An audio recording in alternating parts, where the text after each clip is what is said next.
Y obviamente que lo que uno quiere es una cosa y lo que pasa es otra. Y la segunda parte, cuando se concentró en responder las preguntas, durante largos minutos, quizás en una voz no tan audible, tuvimos que hacer un esfuerzo, pero tuvo que reconocer ante las preguntas la realidad. Empezó a contestarlas y contestó: aumentó el homicidio en el 2015, aumentaron los rapiñas en el 2015, aumentaron los hurtos en 2015, aumentó la tasa de bajó la tasa de esclarecimiento. Y es así. Es decir, una cosa es la voluntad y otra cosa son los datos fríos. Y esa es la parte que por lo menos creo que queda como positiva, porque me parece que el que tiene un problema y no lo reconoce tiene un doble problema. Entendemos que como representantes del pueblo que somos los senadores tenemos que primero escuchar y después formular las conclusiones. Y es lo que hicimos. No quería hablar más de 20 minutos, creo que hablé 20, 25 y formulé preguntas. Y escuchamos durante 3 horas al ministro dando sus explicaciones. Y no me apresuré a pedir moción de ningún tipo.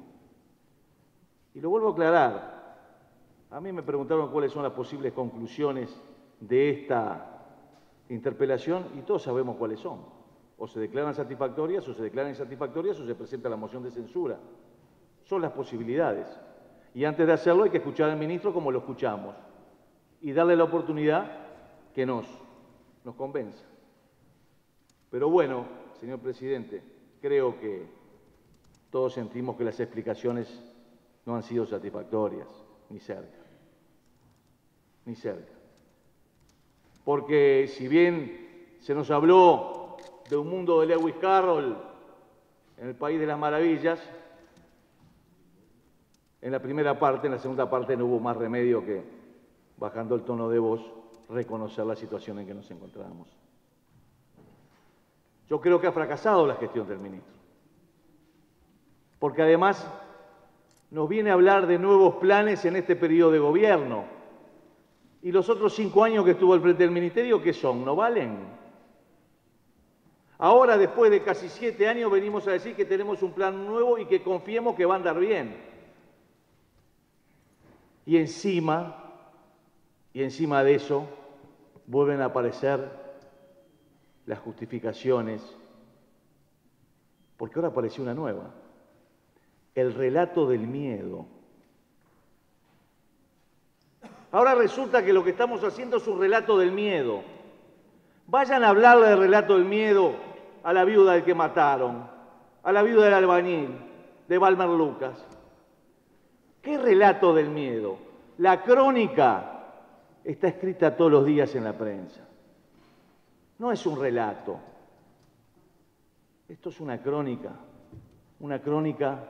de algo que sucede todos los días.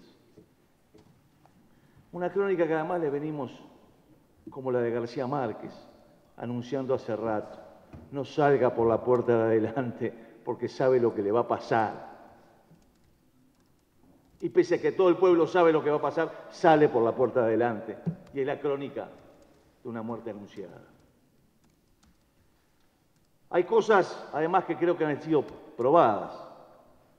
En primer lugar, que el ministro ha faltado la verdad ante este Parlamento. En segundo, que el ministro elige las cifras contra las cuales compararse. La tercera, que el ministro está mal asesorado, de vuelta no lo digo yo, el actual director del Observatorio de Criminalidad y Violencia del Ministerio del Interior nos dijo en la Comisión de Seguridad: el ministro del Interior está mal asesorado en el tema del observatorio. No lo decimos nosotros, lo dicen los jerarcas que dependen del ministro. El ministro, pese a contar con un presupuesto extraordinario, nos ha traído la mayor cantidad de homicidios y rapiñas de que se llevan estadísticas. El ministro ha fracasado en su gestión. El ministro anuncia mucho, promete más y concreta poco. El tema de los helicópteros. Desde el 2010 vienen anunciando los helicópteros. Que los helicópteros, y ahora están operativos, pero todavía los pilotos no están prontos. Ah, bueno. No. El ministro tolera que haya nepotismo en su ministerio. El ministro echa la culpa a las víctimas de los hechos que él debe evitar. El ministro tolera que en muchos lugares de nuestro Uruguay manden los delincuentes. En algunas cárceles, en las tribunas de los estadios y sus alrededores, en varias zonas del Uruguay. Hay un proceso de feudalización del Uruguay, y no son palabras mías. Son palabras del señor director nacional de la policía, que está aquí presente, el señor Layera, que nos advirtió y nos advierte que hay un proceso de feudalización del Uruguay donde mandan unos nuevos señores feudales que además deciden sobre la vida y la muerte con ajuste de cuentas de ciudadanos. Y si no nos damos cuenta que tenemos un problema, ese proceso de feudalización va a seguir avanzando. Y si no encontramos una solución, va a ser cada vez peor.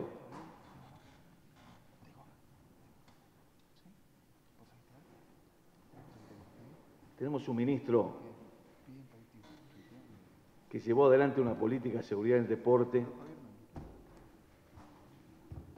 que no es la propia de un ministro del Interior.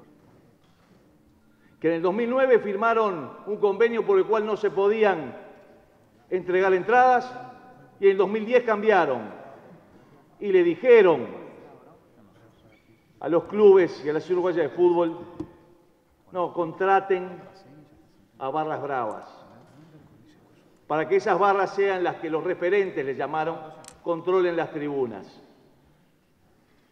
Y en eso se embarcaron al extremo que el Ministerio del Interior, por más que lo negó hoy acá, y yo tengo la prueba porque tengo el expediente con las declaraciones de los involucrados, nos dijo que no había entregado entradas. Y acá tengo las declaraciones de muchos implicados en sede penal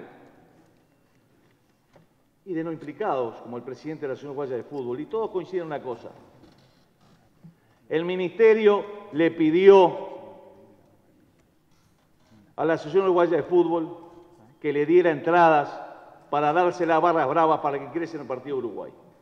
O sea que el Ministerio, que había firmado un convenio diciendo que no había que dar entradas, resulta que le dio entradas a los barras bravas y ahora lo niega. Pero no lo negó el ministro cuando estuvo hace unos meses en la Comisión de Seguridad y le preguntamos. Dijo, bueno, no, en realidad eso es algo que se hizo pero fracasó. No. Ahora se la agarran con los clubes, pero el engendro de la violencia en el fútbol es fruto de la gestión del Ministerio del Interior. No hay duda de eso. Porque en lugar de seguir aquello con lo que habían firmado en el año 2009 de no entregar entradas y prohibirlo, el primero que violentó ese acuerdo fue el Ministerio del Interior. Y dice, no entramos más a los estadios. Es un espectáculo privado. ¿Dónde se vio? ¿Dónde se vio un renunciamiento a las obligaciones que al Poder Ejecutivo le fijan los artículos 7 y 168, numeral primero de la Constitución de la República y la propia Ley Orgánica Policial? El deber de darnos seguridad. No entro, es un espectáculo privado, no es público. ¿Cómo es eso?